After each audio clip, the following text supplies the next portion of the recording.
আমরা স্কিন নিয়ে বলেছি, আমরা আমাদের প্রোডাক্ট নিয়ে বলেছি, আপনারা কোন কোন প্রোডাক্ট ইউজ করবেন। এবারে আমি নতুন কিছু বলবো, নতুন কিছু একটু হাটকে, কারণ এর আগেই আমরা অ্যানাউন্স করেছিলাম আমরা নতুন কিছু নিয়ে আসছি আপনাদের সামনে। আজকে আমি আনছি আমাদের ট্যালেন্ট শো। আমরা কেআরইউ থেকে ট্যালেন্ট শো শুরু করেছি, রিয়েলিটি শো শুরু করেছি। সেখানে আমরা দেখব প্রতিভা অনেক দূর দূরান্ত থেকে আমাদের কাছে আসছে, আমাদের অডিশন শুরু হয়ে গেছে। অনেক অনেক বাচ্চা বড়, তাদের মধ্যে অনেক অনেক গুণ আছে যেগুলো আমরা কিন্তু জানি না, আমরা দেখতেই পাই না। তো সেইগুলোকে আজকে আমরা তুলে ধরবো আপনাদের সামনে। নমস্কার, আমি সত্যবান হাজরা, শক্তিপুর থানার অন্তর্গত সোমপাড়া গ্রামে আমার বাড়ি। আমার বয়স 30। তো আমি উমার বাপের বাড়ি উদ্দেশ্য করে একটি গান আমি গাইব। চরণে তোমার অঞ্জলি দিলাম, চরণে তোমার অঞ্জলি দিলাম, আমার প্রথম এই গান, আমার প্রথম এই গান। প্রাণের ঠাকুর রামকৃষ্ণ, প্রাণের ঠাকুর রামকৃষ্ণ, তুমি রেখো শুধুই মোর সম্মান, চরণে তোমার অঞ্জলি দিলাম, আমার প্রথম এই গান, আমার প্রথম এই গান। নরেন রূপে যিনি হয়েছেন স্বামী বিবেকানন্দ, ভারতবাসী গর্ব করে আর মনে পায় আনন্দ। নরেন রূপে যিনি হয়েছেন স্বামী বিবেকানন্দ, ভারতবাসী গর্ব করে আর মনে পায় আনন্দ। খুব ভালো লাগলো আপনার গান। ধন্যবাদ ম্যাডাম। আপনি কি ধরনের গান করতে পছন্দ করেন? আমি বেশিরভাগ ফোকের ওপর করতে ভালোবাসি।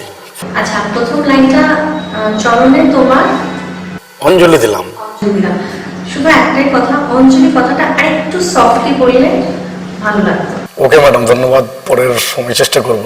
আমি থাকছি এই ট্যালেন্ট হান্ট শোতে, অর্গানাইজড বাই কেআরইউ। আপনারা থাকছেন তো?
বয়সটা কোনো ফ্যাক্টর নয়।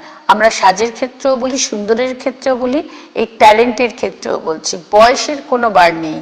একদম 4 বছর থেকে 80 বছর পর্যন্ত কেউ যদি পার্টিসিপেট করতে চায় অবশ্যই আমাদের কাছে নাম লেখান। নমস্কার, আমি সায়ন্তন দত্ত, আমি দত্তপুলিয়া থেকে এসেছি। আমি 4 বছর বয়স থেকে গানের জগতে আছি। আমার প্রথম শিক্ষাগুরু মণিমোহন দাস। বর্তমানে আমি সুব্রত ঘোষের কাছে শিক্ষা গ্রহণ করছি। আমার পরানো যাহা চায় তুমি তাই, তুমি তাই গো, আমারও পরানো যাহা চায় তোমা ছাড়া রে জগতে মোর কেহ নাই, কিছু নাই গো, আমারও পরানো যাহা চায়। শুরু হয়ে গেছে কেআরইউ প্রেজেন্ট ট্যালেন্ট হার্ট শো। নাম বুক করুন। যে যেখান থেকে আসতে চাইছেন শুধু আমাদের স্কোলিং নাম্বার যাচ্ছে, সেখানে নাম লেখান। আমরা অডিশন নিতে আসছি আপনার জেলায়।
আমরা অডিশন নিতে আসছি আপনার জেলায়।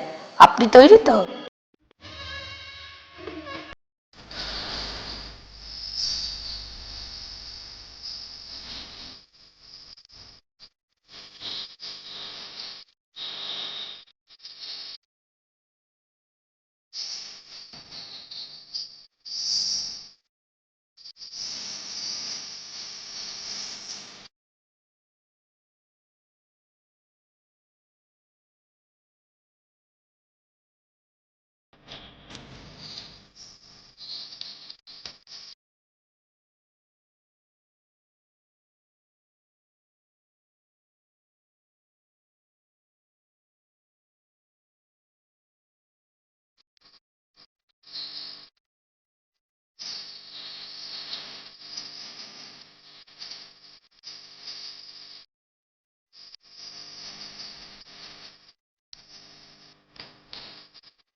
বয়সটা কোনো ফ্যাক্টর নয়, আমরা সাজের ক্ষেত্রেও বলি, সুন্দরের ক্ষেত্রেও বলি, এই ট্যালেন্টের ক্ষেত্রেও বলছি, বয়সের কোনো বার নেই।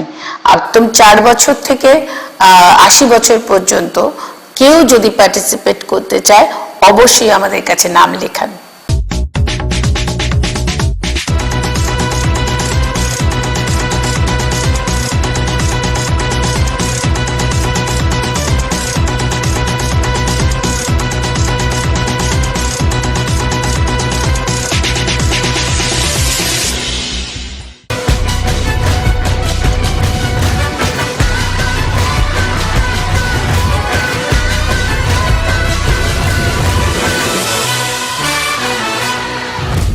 হ্যালো বন্ধুরা, তোমরা সবাই কেমন আছো?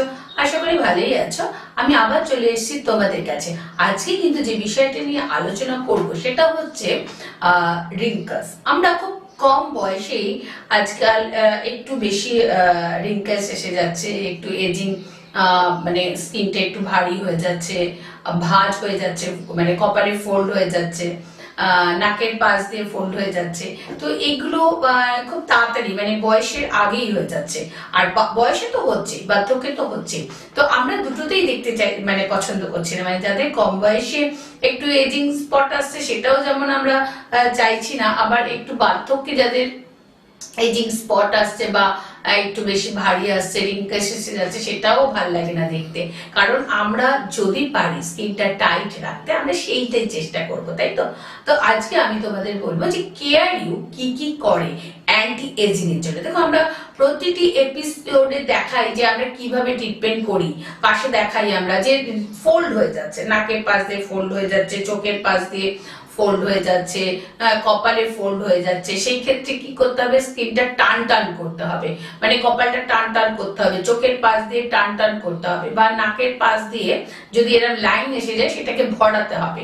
তো সেই ক্ষেত্রে আমরা কিন্তু আমাদের কিন্তু বেশ মডার্ন ট্রিটমেন্ট আছে যেগুলো আমরা করতে পারি, একদম স্কিনটা টান টান করতে পারি। কিছু মেশিন পদ্ধতি আছে, কিছু পিআরপি পদ্ধতি আছে, কিছু নানান রকম নিউ টেকনিক আছে, যে যার যেটা দরকার।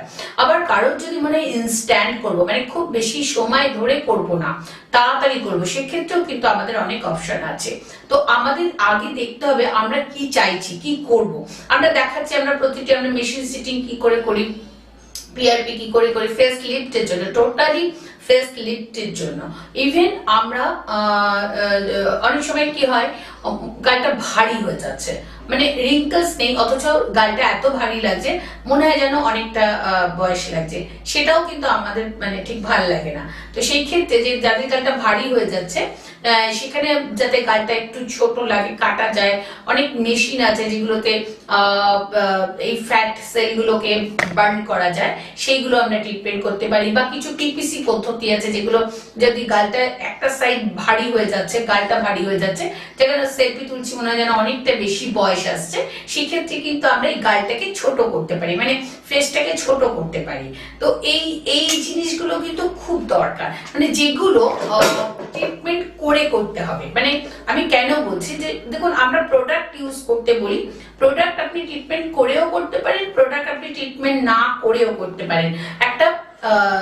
একটা জায়গা যেমন আপনার ধরে স্কিনে এজিং একটা স্পট আসছে বা একটা স্কিনটা ঝুলে যাচ্ছে, আমি বললাম আপনি একটা আমাদের অ্যান্টি এজিং সিরাম ইউজ করুন। কিন্তু আমি যদি বলি অ্যান্টি এজিং সিরাম মাখলে একদম ফেসটা টাইট হয়ে যাবে, লিফট হয়ে যাবে, সেটা তো পসিবল না, কারণ ওটা কন্ট্রোল রাখবে, ওটা মেনটেন রাখবে, ওটা হালকা যে ফাইন লাইন্স গুলো ওটা কন্ট্রোল রাখবে। কিন্তু আমায় যদি ফেস লিফট করতে হয়, মানে আমায় যদি একদম চিকটাকে মনে করছি টান টান করে দিতে হবে, একটু টাইট করতে হবে, সেই ক্ষেত্রে আমরা বেশ মডার্ন কিছু টেকনিক আছে, সেগুলো দিয়ে আমরা চিকটাকে টাইট করতে পারি, বা চিকটাকে একটু বড় করতে পারি, ব্রড করতে পারি, বা চিনটা একটু বেশি ছোট আছে ওটাকে একটু ব্রড করতে পারি। অনেকের একটু বেশি বয়স হলে চিনটা গুটিয়ে যায়, মানে সামনের দিকে চলে যায়, সেটাকে টান টান, চিনটা যাতে টান টান করতে পারি। ফোরহেডে টান টান করা যায়, একদম মানে যেন মনে হয় 10 বছর কম লাগছে দেখতে, সেটা একটা পদ্ধতি। কিন্তু কোন পদ্ধতিটা আমরা অ্যাপ্লাই করব বা কোন পদ্ধতিটা আপনাকে করা যাবে, সেটা কিন্তু আলোচনা না করলে করা যায় না। তো যেরকম ইনস্ট্যান্ট, এবারে বাড়ি বসে সবাই তো আর ইনস্ট্যান্ট দরকার নেই বা মেনটেন করলেই হবে, কিন্তু অনেকেই আছে আমি বাড়ি বসে কিছু করতে চাই, বা আমরা যখন ট্রিটমেন্ট করি, আমরা বোটক্স ফিলার্স করি, আমরা ফেস লিফটের জন্য পিআরপি ইউজ করি, আমরা মেশিন করি, আরএফ মেশিন আছে, স্কিন ফেস টাইট হয়ে যায় আমরা দেখাইও পাশে, সেগুলো করি। পাশাপাশি যেটা হচ্ছে আমরা একটা অ্যান্টি এজিং সিরাম দিচ্ছি, অ্যান্টি এজিং সিরাম। এই অ্যান্টি এজিং সিরামটা কি হয়, আমরা যদি রোজ রাত্রে মুখ ধুয়ে একটা ফ্রেশ ওয়াশ, দেখো ফ্রেশ ওয়াশ আমি বারবারই বলেছি আমরা দুটো ফ্রেশ ওয়াশ ইউজ করি। একটা হচ্ছে ব্রণ যাদের হয়, যাদের অ্যাকনি হয় বা অয়েলি স্কিন আছে, তাদের জন্য একটা ফ্রেশ ওয়াশ, আমি আগের এপিসোডেও বলেছি, যাদের যেটা আপনার একটা অ্যাকনি বা অয়েলি স্কিনের জন্য একটা ফেস ওয়াশ, একটা নর্মাল স্কিনের জন্য, মানে যাদের স্কিনটা একটু ডাল হয়ে যাচ্ছে গ্লোর জন্য, তাদের জন্য ফেস ওয়াশ। তো আমরা নর্মালি যাদের একটু ageing anti ageing serum use করতে বলি, তাদের জন্য আমরা একটা কিন্তু ডেইলি ফেস ক্লিনজারও ইউজ করতে বলি। মানে তার আগে আপনি অ্যান্টি এজিং যখন ইউজ করবেন তার আগে মুখটা ভালো করে ধুয়ে নেবেন, ধুয়ে বাড়ি বসে আপনি অ্যান্টি এজিং সিরামটা ইউজ করতে পারেন। এবারে অ্যান্টি এজিং সিরাম অনেকেই আমাকে প্রশ্ন করেছে যে অ্যান্টি এজিং সিরামটা লাগালে ট্রিটমেন্ট করতে হবে না। দেখো অ্যান্টি এজিং সিরামটা টোটালি আলাদা, আর ট্রিটমেন্টটা টোটালি আলাদা। ট্রিটমেন্ট করলে আমি যেরকম চাইছি, মডার্ন যুগ, এখন অনেক অনেক মডার্ন ট্রিটমেন্ট বেরিয়েছে, আমি যেরকমটি চাইছি সেরকম অপশন আছে। আর এইটা থাকলে আপনার মেনটেন থাকবে, অ্যান্টি এজিং সিরামটা মেনটেন থাকবে। এবারে অনেকেই বলছেন যে অ্যান্টি এজিং সিরাম বা আমার ফ্রেশ ওয়াশটা কোথায় পাবো? প্রথম কথা হচ্ছে যে যেখানে থাকেন, এখন অনেক পার্লার বা অনেক দোকানে কিন্তু আমাদের এই প্রোডাক্ট পাওয়া যাচ্ছে, অনেক জায়গায়, পুরো মানে ওয়েস্ট বেঙ্গলের মধ্যে বলছি বা ওয়েস্ট বেঙ্গলের বাইরেও আমরা কিন্তু প্রোডাক্ট পাঠিয়ে থাকি। কিন্তু এখন আমরা অনেক ডিস্ট্রিবিউটর আছে, অনেক দোকানে আমাদের এই প্রোডাক্ট পাওয়া যাচ্ছে। যদি কেউ না পান দোকানে, বলবেন কেয়ার ইউ এর cute care anti ageing serum. আপনারা যদি দোকানে বা কোনো ডিস্ট্রিবিউটরের কাছে খোঁজেন, আপনারা খুঁজবেন কেয়ার ইউ এর cute care anti ageing serum আর কেয়ার ইউ এর cute care daily face cleanser, daily face cleanser.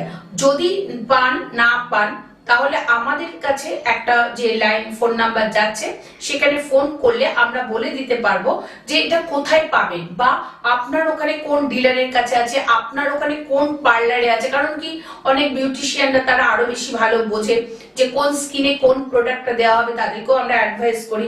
তো অতএব আপনারা সেই পার্লার থেকেও কিন্তু এগুলো কালেক্ট করতে পারেন এবং বুঝে নিতে পারেন যে অ্যান্টি এজিং সিরামটা কখন কিভাবে ইউজ করবেন। যে পার্লার কোন কোন পার্লারে আছে সেগুলোও কিন্তু আমরা আপনাদের বলে দিতে পারবো, বা কোথাও যদি না পাওয়া যায় আমরা আপনার বাড়িতে পৌঁছে দেবো। বা অনেকে আছে যারা বাড়ি গিয়ে বিউটিশিয়ান অথচ বাড়ি গিয়ে কেয়ার করে আপনাদের, তাদেরকেও আপনারা যদি বলেন তারাও আমাদের সঙ্গে যোগাযোগ করে এই প্রোডাক্ট আপনাদের হাতে তুলে দিতে পারে, বা আমরা আপনার বাড়িতে ডাইরেক্ট পাঠিয়ে দিতে পারি। এইভাবে কিন্তু আমরা অ্যান্টি এজিং যারা মেনটেন করতে চাইছে তারা কিন্তু মেনটেন করতে পারেন। এবারে আমি একটা জিনিস বলবো যে আমাদের তো অ্যান্টি এজিং একটা আছে যেটা আমরা মেনটেন ট্রিটমেন্টও করি, সাথে আমরা মেনটেন করতে বলি। কিন্তু অনেক আছে, অনেক ক্ষেত্রে আমরা দেখেছি যে মুখে অ্যান্টি এজিং এর সাথে একটা স্পট এসে যাচ্ছে। স্পট বলতে দেখো অনেক কিছু হয়, অনেকের ব্রণ থেকে স্পট হচ্ছে, অনেকের বেশ পিগমেন্টেশন যেটাকে বলে দীর্ঘদিন ধরে স্পট আসছে, মানে কালো দাগ হয়ে যাচ্ছে, বা অনেকের কোথাও র্যাশেস হয়েছিল বা কিছু হয়েছিল তার থেকে কালো দাগ, বা অনেকের নর্মালি মুখের কালারটা চেঞ্জ হয়ে যাচ্ছে, মানে বডি কালার এক মুখের কালার এক হয়ে যাচ্ছে। সেক্ষেত্রে আমরা কি করব? সেই ক্ষেত্রে আমরা কিছু ট্রিটমেন্ট আছে আমাদের, আমরা লেজার ট্রিটমেন্ট করি। লেজার ট্রিটমেন্টে কি হয়, পার্টিকুলার ধরো ব্ল্যাক স্পট আছে, ব্ল্যাক স্পটের মধ্যে আমরা যদি লেজার করি, ডিপ স্পট যতদিনের পুরনো স্পট হোক না কেন, সেই স্পটের মধ্যে যখন আমরা লেজার ট্রিটমেন্ট করব তখন দেখবো আস্তে আস্তে ডে বাই ডে স্পটটা কিন্তু কমছে। এবারে কটা সেশন লাগবে? একটা সেশনেই যাবে না। যদি ডিপ পিগমেন্টেশন হয়, 10 বছর 12 বছর ধরে কারোর যদি পিগমেন্টেশন হয়, ডিপ একটা সেশনেই যাবে না। আমরা এই স্পটের জন্য কিন্তু অনেকগুলো সেশন করতে পারি, অনেক রকম ট্রিটমেন্ট করতে পারি। একটা লেজার ট্রিটমেন্ট করতে পারি যেটা খুব তাড়াতাড়ি যাবে। বাকি আমরা অনেক কিছু ট্রিটমেন্ট আছে যেগুলো আমরা কিন্তু নর্মালি করতে পারি আস্তে আস্তে আস্তে আস্তে। যারা প্রতি মাসে অনেক সময় মেনটেন করে বা একসাথে করতে পারে না বলে আস্তে আস্তে দেখবেন তাদের স্পটটা কমছে। স্পটটা কিভাবে করবেন? বিভিন্ন পদ্ধতিতে আমরা ডার্মা পেন দিয়ে কিছু মেডিসিন আছে যেগুলো দিতে পারি, আমরা পিলিং পদ্ধতিতে যেতে পারি, আমরা পিআরপি পদ্ধতিতে যেতে পারি, আমরা বিবি গ্লো ট্রিটমেন্ট করতে পারি। পিগমেন্টেশন গুলো কিন্তু আস্তে আস্তে কমতে থাকে। কিন্তু মেন যেটা হচ্ছে পিগমেন্টেশন আমরা লেজার করলাম বা পিগমেন্টেশনের আমরা অন্য কোনো ট্রিটমেন্ট করলাম, পিগমেন্টেশন চলে গেলে আর আসবে না, তো এই প্রশ্ন আমি মনে হয় প্রায় অনেকের কাছেই শুনেছি যে দিদি পিগমেন্টেশন চলে গেলে আর আসবে না তো। দেখো এইটা একদম ভুল কথা। পিগমেন্টেশন একবার যেমন হয়েছে আবারও আসতে পারে, কিন্তু মেইন হচ্ছে মেনটেন। তুমি মেনটেনটা কিভাবে করছো? প্রথম হচ্ছে যাদের পিগমেন্টেশন হয়, প্রচন্ড সেনসিটিভ স্কিনে পিগমেন্টেশনটা হচ্ছে, পিগমেন্টেশন যাতে না হয় তার জন্য ফুড হ্যাবিট করা খুব দরকার। বিশেষ করে ভিটামিন সি জাতীয় ফুডকে ভীষণ খাওয়া উচিত, তাহলে ভেতর থেকে কন্ট্রোল হবে। সেকেন্ডলি হচ্ছে পিগমেন্টেশন হলে সানস্ক্রিন মেখে, মানে ইভেন অনেকে আছে নর্মালি সানস্ক্রিন মেখে চলে যাচ্ছ, ওইভাবে হবে না। সানস্ক্রিন মেখে আধ ঘন্টা পর বাইরে বেরোতে হবে, আর 2.5 থেকে 3 ঘন্টার মধ্যে মধ্যে সানস্ক্রিন ইউজ করতে হবে। এটাকে অবশ্যই মেনটেন করতে হবে। তার কারণ হচ্ছে তুমি যদি সানস্ক্রিনটা না ইউজ করো তাহলে আবার তোমার স্কিনটাকে ড্যামেজ করবে। ইভেন যারা বাড়িতে থাকে, যারা রান্না করেন, তাদেরকেও সানস্ক্রিন মেখে তবে রান্না করতে হবে। অনেকে বলেন রাত্রে কেন মাখতে হবে? রাত্রে মাখতে তখনই হবে যখন কেউ রান্না করছে। কারণ আমরা যদি দেখি, খুব ভালো করে দেখি, যে আমরা যখন রান্নাঘরে আমরা রান্না করি তার আশেপাশে সব যদি কালো হয়ে যায়, তো আমি দাঁড়িয়ে যদি রান্না করি আমার ফেসেও তো এফেক্ট হচ্ছে, তো আমার ফেসও তো কালো হতে পারে। তো সেই জন্য যাদের একটু সেনসিটিভ স্কিন, যাদের পিগমেন্টেশনে আসার টেন্ডেন্সি আছে, তারা অবশ্যই সানস্ক্রিন মেখে তবে রান্না করবে। আর রান্না করে সেটা রাতে রান্না করলে রাতেও তোমাকে সানস্ক্রিন ইউজ করতে হবে। তাহলে এইভাবে কিন্তু সানস্ক্রিনটাকে মেনটেন করা উচিত। আর সানস্ক্রিন মেনটেন করলে দেখবেন আপনার পিগমেন্টেশনটা প্রচুর কন্ট্রোলে আছে, মানে হচ্ছে না। আর যদি নর্মালি আমাদের সানস্ক্রিন পিগমেন্টেশনে যাদের হ্যাবিট আছে, নর্মালি মাসে একটা করে আপনারা পিলিং করতে পারেন বা ডার্মা পেন করতে পারেন, বা যে কোনো যারা লেজার করতে চাইছেন না বা তাড়াতাড়ি দরকার নেই, স্লোলি হলেও হবে, সেক্ষেত্রে সেগুলো অনেক ট্রিটমেন্ট আছে, সেগুলো করা যায়। এখন আর সময় নেই, টাইম খুব শর্ট। আবার আমি অন্যদিন আসছি, তোমাদের কাছে বিস্তর আলোচনা করব, অনেক অনেক প্রোডাক্ট নিয়ে আলোচনা করব, অনেক অনেক ট্রিটমেন্ট নিয়ে আলোচনা করব, যেটা নিয়ে অনেকের প্রবলেম হচ্ছে বা চিন্তিত আছে। সেটা আর চিন্তা করার কোনো ব্যাপার নেই, অনেক অনেক সলিউশন নিয়ে আমি আসবো, আবার আসবো তোমাদের কাছে। Thank you so much.